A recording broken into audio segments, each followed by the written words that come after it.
Hello, everybody. It is Tuesday, August 28th. We're here with Anna and the dogs. Yeah, we are. We're going to ask some dogs about some games, but first, let's go over yesterday. How bad was it? Pretty bad. Rough. It was rough. But some good things happened. The Cubs did win. That's right, it was rough.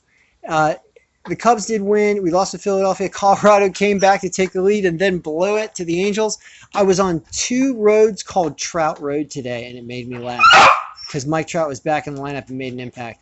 Toronto, I didn't like that game anyway, so don't worry about it. Arizona somehow lost. And then what you don't see in here is Oakland that did not beat Houston, which we liked. But I also had the White Sox at plus 200 basically and hit that over the Yankees. The file kind of cued you into that. But let's go into today, and then we'll talk to the dogs about it. So today we have a ton of action. I got most of the lineups in now. We are at a little after 5 o'clock. Most of the lineups are in, but not all of them, especially some of the late games. So we'll check back with the late games. But this is pretty good for now. And we have to go with something eventually. We got a brand new pitcher on Baltimore. Don't know what to expect. Predicts a low game, but that's just these teams' offenses generally don't do well. Probably wants to pick Toronto over the no-name pitcher at negative 136, but I'd stay away from this because there's not a lot of good information here. Washington and Philadelphia. Scherzer's pitching. Somehow predicts a 4-4 game. I think don't pretend like there aren't going to be runs in this game. The way these teams have been playing, just weird. So I don't like picking the Nationals ever. You can see it doesn't want me to pick either team here, just the way that we've been going with those teams. I like the over, believe it or not, even though Scherzer's pitching. 7's a very low over. I think you can probably get a push out of that or beat that if it's better. Here, it likes the Yankees. Ruff. Hey, Connor, come here. Bring a dog over here. Come here. It's a very cute dog. Born with a cleft palate. I'm partial to that dog because thank you for throwing the treat at me. Hey, come here. We got to talk about this game. There we go. All right, the White Sox and the Yankees. Today it wants the Yankees. Yesterday it was a no. It was a no decision. I guess it's no. I guess Connor says no. At negative 250, we have to ask ourselves: is it one of those games that I've been talking about in the video previously, where I had said that below negative 220, between 220 and all the way down to like 400, we were 23-2, and now it's like 30-3 or something. It's very good.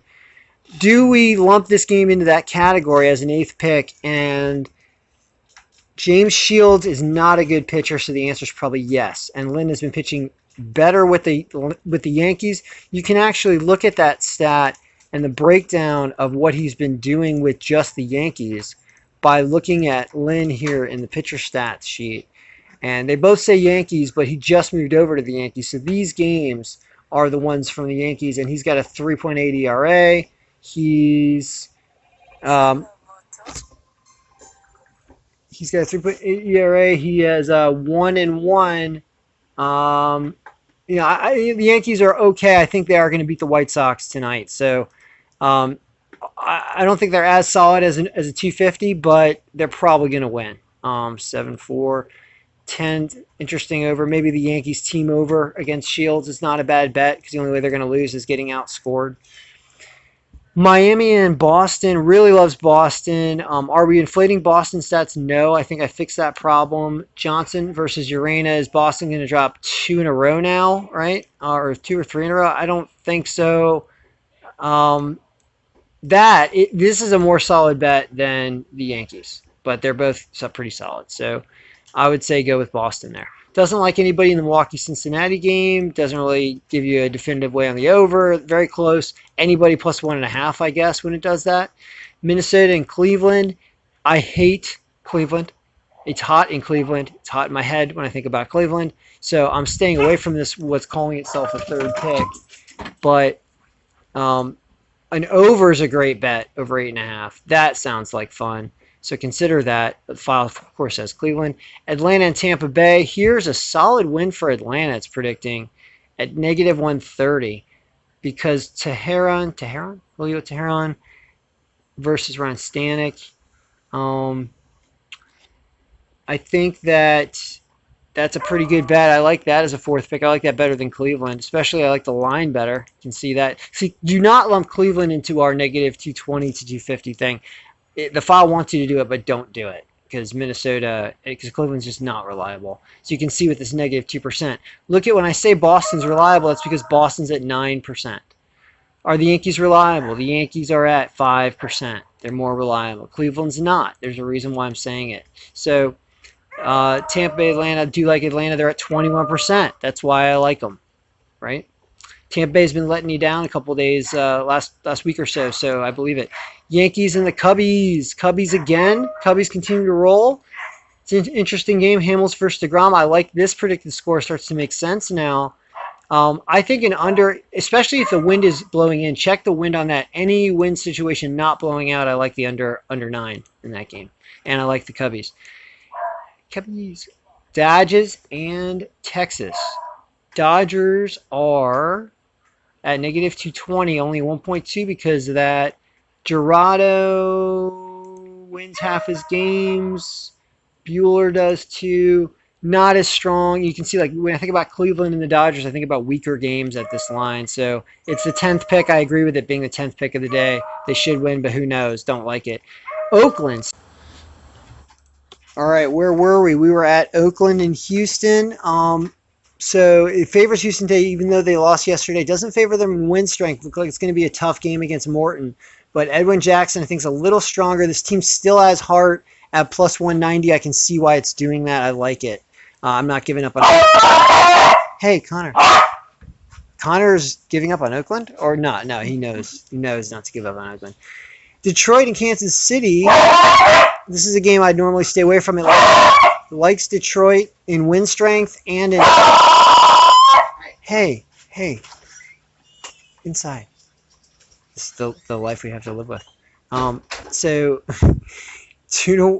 likes them in win strength and score and everything at that 101. That's a sneaky pick I would not normally pick without the file. So go with Detroit. Pittsburgh and St. Louis doesn't like anybody. Interesting. I was going to think Pittsburgh automatically. St. Louis automatically. St. Louis is a favorite in win strength. Well, it's because of the 172. I see why. Yeah. At 172, I don't like that line. So I agree with what the file's doing.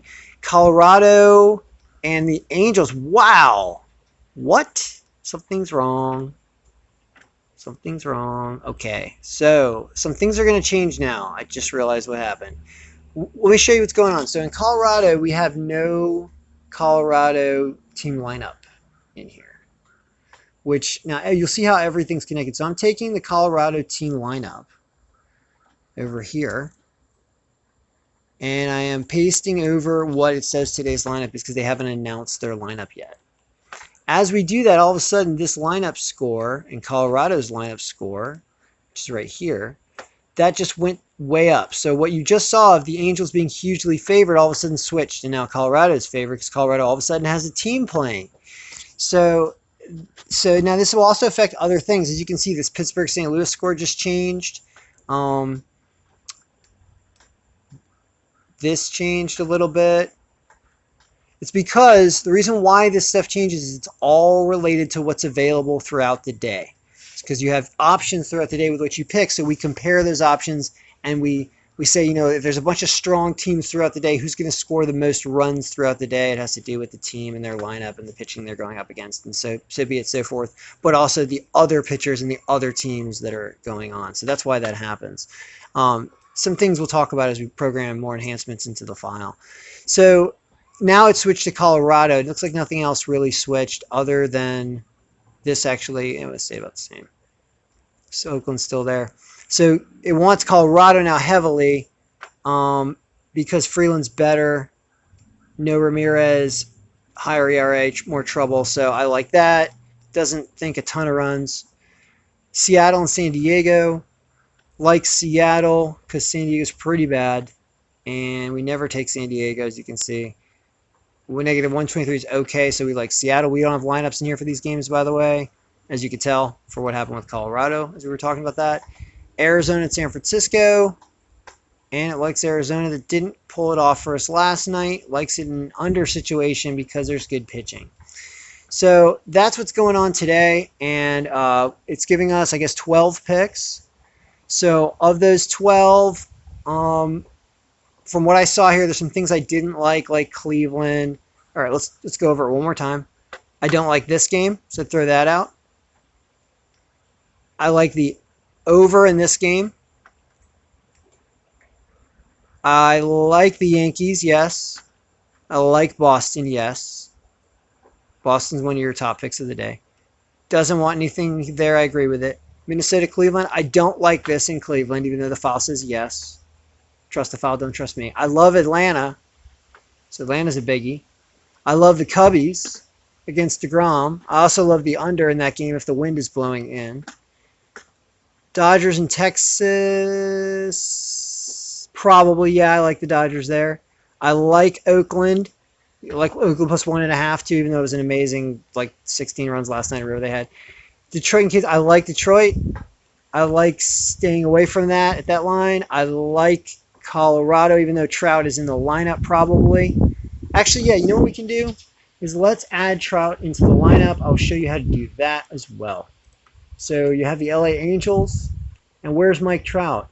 He is right here. He's not in the lineup, even though he would probably be number 3. So we'll get rid of whoever wasn't in last night. I'll assume it's Fletcher or something, right? And we'll make Pujols 2, or we'll make Trout 2, right? Whatever we'll do. That puts him in the lineup. So when we look at the batter pivot, you'll see that LA jumps up a little bit, I'm sure, because he's now 0.7. And what does that do to the lineups? Well, makes it 6-3 now, right? It was 6-1 before.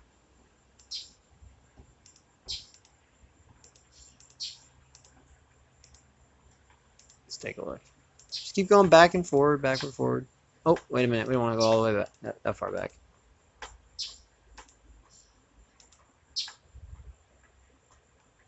Mike Trout is not in there. So at this point, the score is 6-2, right? And then we add him in. And after we added in Mike Trout, according to our file, the score of that game just went to 6-3. So way to go, Mike Trout, for adding a run. That's how that works. So I think that it's pushing that game to an over with him in there, and it still likes Colorado.